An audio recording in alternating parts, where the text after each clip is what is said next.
কখনো শুনেছেন একটা পোকার দাম ৭৫ লাখ থেকে ১ কোটি টাকা, যা একটা মার্সিডিজ বেঞ্জ বা BMW গাড়ির দামের সমান? হ্যাঁ, এটি দুনিয়ার সব থেকে দামি পোকা বা কীট, যার নাম স্ট্যাগ বিটল বা হরিণ পোকা। নমস্কার, আশা করি সবাই ভালো আছেন।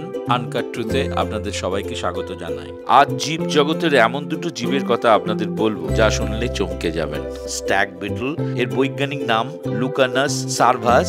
স্ট্যাগ বিটল এই ইংরেজি নামটি এসেছে বেশিরভাগ প্রজাতির পুরুষদের শরীরে পাওয়া বৃহৎ এবং স্বতন্ত্র ম্যান্ডিবল বা চোয়াল থেকে, যা দেখতে হরিণের শিংয়ের মতো। এটি কলিওপটেরা বর্গের একটি প্রাণী ও বর্তমানে বিপন্ন প্রজাতির অন্তর্ভুক্ত। ইউরোপের বেশিরভাগ অঞ্চলে এটি একটি সুপরিচিত পোকা।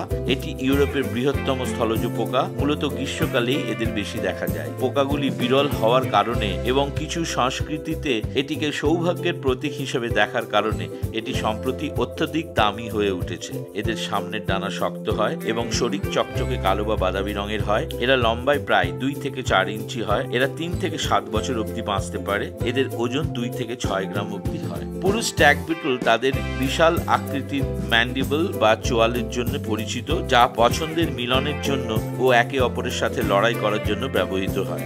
এরা সাধারণত পোষ মানে ও মানুষের প্রতি আক্রমণাত্মক হয় না। এদের ম্যান্ডিবল বা চোয়াল জোড়া যেহেতু এদের শরীরের তুলনায় অনেকটাই বড়, তাই এরা অদক্ষ দৌড়বিদ এবং খুব ধীর, ফলে এক স্থান থেকে অন্য স্থানে উড়ে যেতে পছন্দ করে। দক্ষিণ কোরিয়া এবং জাপানে স্ট্যাগ বিটল প্রায়শই পোষ্য প্রাণী হিসেবে চড়া দামে কেনা হয়, কারণ এই পোকা পুষলে নাকি গৃহস্বামী রাতারাতি বড়লোক হয়ে যাবেন।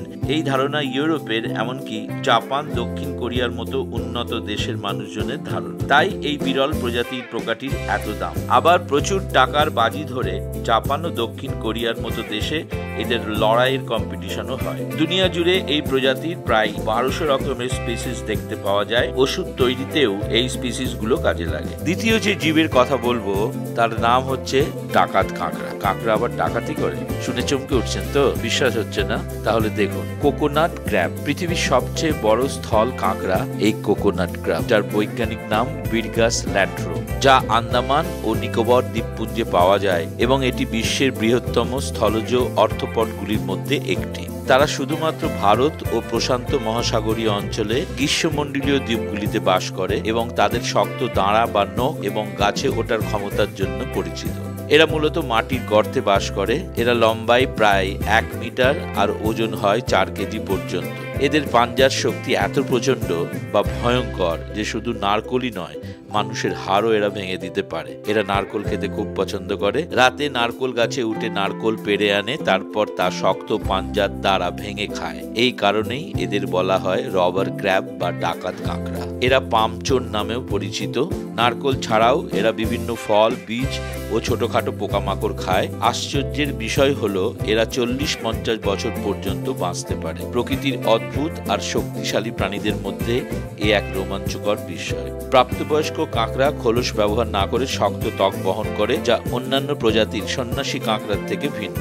এরা সাঁতার কাটতে পারে না, ফলে জলে ডুবেও মারা যায়। এই প্রজাতিটি এর বাসস্থানের বেশিরভাগ অঞ্চলেই বিলুপ্তির পথে। এই ডাকাত কাঁকড়া ভারত মহাসাগর ও প্রশান্ত মহাসাগরের দ্বীপগুলির বাস্তুতন্ত্রে একটি গুরুত্বপূর্ণ ভূমিকা পালন করে। ভালো লাগলে আমাদের এই চ্যানেলটি সাবস্ক্রাইব, ফলো, শেয়ার ও লাইক করবেন। আর অবশ্যই আপনাদের মূল্যবান মতামত আমাদের জানাবেন। সবাইকে নমস্কার, ভালো থাকবেন।